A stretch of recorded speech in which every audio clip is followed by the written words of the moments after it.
Assalamualaikum warahmatullahi wabarakatuh. Selamat sore teman-teman semuanya. Selamat datang di kelas saya di Movement Analysis. Kali ini kita akan berada pada subtema Seed to Stand Analysis. Capaian pembelajaran yang akan kita dapatkan oleh mahasiswa adalah setelah mengikuti perkuliahan ini, mahasiswa mampu melakukan analisis kinematik dan kinetik dari gerakan fungsional duduk ke berdiri. Adapun materinya ada yang terkait dengan pendahuluan, kinematik aspek, pengukuran duduk ke berdiri, dan analisis yang akan kalian lakukan di akhir sesi. Sebagai pendahuluan adalah sebuah gerakan duduk ke berdiri itu merupakan gerakan yang sangat penting dalam kehidupan kita sehari-hari dan bahkan menggunakan energi yang lumayan besar dalam kegiatannya. Kemudian secara statistik, orang dewasa rata-rata melakukan gerakan duduk berdiri sebanyak 60 kali dalam berbagai aktivitas, misalnya dalam bekerja, dalam beraktivitas di rumah tangga, ataupun dalam beraktivitas yang mengikuti dengan hobi dan lain-lain gitu. Namun seiring dengan berkembangannya waktu, maka ada semacam perubahan ke arah sensoris dan meningkatkan keseimbangan lebih besar pada orang-orang dengan yang berada pada penuaan.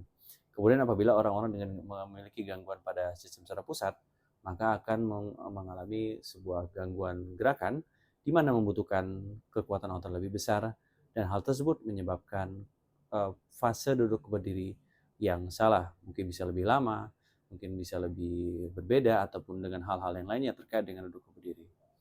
Dalam pengukuran duduk berdiri, ada dua pengukuran yang paling sering digunakan. Yang pertama adalah 5 times sit to stand, di mana seorang individu atau subjek melakukan 5 kali duduk berdiri dan fisioterapis mencatat waktunya sebanyak mungkin ataupun secepat mungkin. Pengukuran yang kedua, kita bisa menggunakan 30 second sit to stand, di mana pasien atau subjek melakukan aktivitas duduk ke berdiri sebanyak mungkin dalam waktu 30 detik. Fisioterapis mencatat seberapa banyak dia melakukan gerakan duduk ke berdiri. Sebelum lebih jauh, mari kita dalami dulu 4 fase sit to stand. Fase pertama adalah fase flexion momentum, fase kedua adalah fase momentum transfer, fase ketiga adalah fase extension, dan fase keempat adalah fase stabilization. Gambar yang berada di samping Anda itu merupakan aktivitas ataupun detail dari masing di setiap fase. Mari kita bahas satu persatu pada fase yang pertama, fase flexion momentum. Pada flexion momentum merupakan sebuah gerakan di mana adalah gerakan perawalan dan dia berasal dari batok naik ke atas, dan di mana trunk and pelvic-nya itu melakukan ataupun membuat momentum pada fase awal ini. Pada fase awal ini kaki bergerak ke arah dalam atau istilahnya kita sebut sebagai flexion.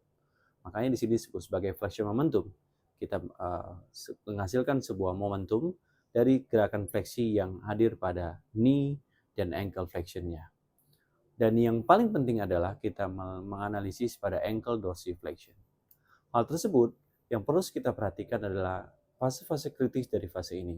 Fase pertama adalah ketika seseorang, individu, tidak mampu menempatkan kakinya lebih ke arah belakang, maka hal tersebut menjadi sebuah tantangan bagi seorang individu untuk mencapai gerakan duduk ke berdirinya. Kemudian otot yang penting kita analisis adalah pada fase ini yaitu tibialis anterior. Yang kedua adalah pada saat ini fase flexion momentum akan menghasilkan trunk momentum generation, di mana fase yang kedua itu siap untuk berdiri. Pada fase kedua ini disebut sebagai momentum transfer. Pada momentum transfer, perpindahan dari satu titik ke titik yang lebih tinggi itu terjadi, di mana dimulai dari lift off sampai kepada gerakan maksimum ankle dorsiflexion atau kakinya semakin menjorok ke dalam.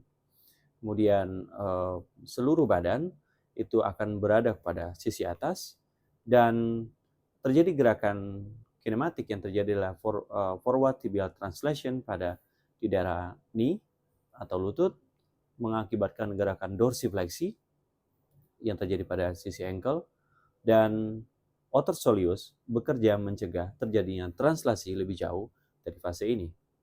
Critical event yang perlu kita sadari adalah pada bagian ini kita harus memahami bahwasanya quadriceps dan tibialis anterior bekerja pada masing-masing fase. Quadriceps bekerja pada saat hip fleksi, berkelanjutan dari sesi sebelumnya. Yang kedua ada tibialis anterior mengoptimalkan gerakan maksimal ankle dorsiflexion.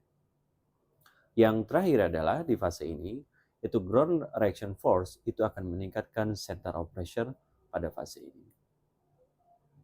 Fase ketiga adalah fase ekstensi. Ekstensi adalah dimulai dari maksimal dorsiflexion menuju pada hip extension. Dan hip extension, otot yang paling bekerja dan menjadi krusial adalah di bagian gluteus maximus. Sedangkan di bagian knee extension adalah otot yang bekerja adalah otot di bagian quadriceps. Lalu kalau kita lihat sisi lebih bawah lagi, maka pada plantar flexion, gerakan tersebut dikontrol atau dicegah oleh tibialis anterior yang merupakan bagian dari maintain ankle stability. Critical event yang perlu kita perhatikan bagi adik-adik mahasiswa adalah terkait dengan sequences atau urutan dari lower limb extension yang ada pada fase extension ini. Fase terakhir adalah fase stabilization. Ini adalah fase terakhir dari situs stand di mana tidak ada lagi gerakan terjadi dan sehingga postural tegak lurus terjadi. Dan kalau kita perhatikan adalah dimulai dari maksimal hip extension sampai kepada berakhir pada ankle flexion ataupun ankle extension. Di sini adalah fase terakhir di mana seseorang akan mulai untuk fase berdiri, dan critical event-nya adalah pada saat berdiri, seseorang akan mulai menggunakan strategi keseimbangan masing-masing. Dan pada fase ini, seseorang akan menggunakan yang disebut sebagai ankle strategi untuk meningkatkan komponen keseimbangan masing-masingnya. Karena dia menggunakan ankle strategi, maka ada dua otot yang paling krusial yang perlu kita pahami adalah tentang peran dari gastrocnemius dan soleus dalam menciptakan keseimbangan aktif yang terjadi pada fase stabilization. Baik, adik-adik mahasiswa, sampai juga kita di sesi akhir.